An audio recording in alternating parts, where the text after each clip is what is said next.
Ayan. Hello everyone! Welcome sa ating self-healing series. Kagagaling ko lang sa barangay, kaya medyo pawis na pawis ako. Medyo kotang-kota ako sa lakad ngayon kasi 2 beses ako nagpabalik sa barangay. It's because nag-register ako for national ID and yung bumalik ako, kulang kasi ako ng dala ng isa pang ID para sa aking PWD.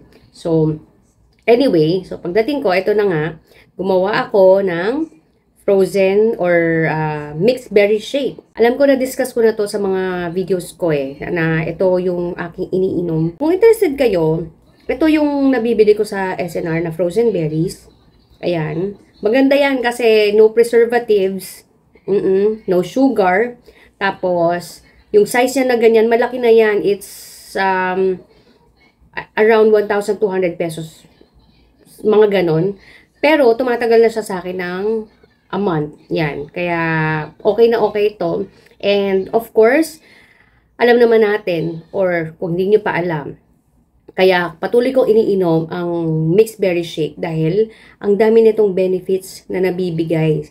Not only for cancer patients like me to recover and to get well, but also for those of you na gusto magpalakas ng immune system at gusto maging healthy palalo ang inyong mga katawan. Inom talaga ang mixed berries sa ating katawan. So, piliin nyo na lang siguro yung blueberry, blackberry, tsaka raspberry. Mas masustansya yun. And what I'm putting right now as milk ay goat's milk na. Yung binili kong goat's milk nung nakaraan. I'm not using almond milk anymore. Especially not soy milk. Hindi na ako nagsasoy milk. So, yun na. And aside from healthy siya, masarap, at refreshing pa, kagaya niyan. Diba? Bilang pawisan tayong nilalang. And what else? Yun, I'm happy kasi isa ito sa mga nirecommend ng aking doctors from Dr. Hash Wellness Center to continue drinking mixed berry shake or eating berries, mixed berries.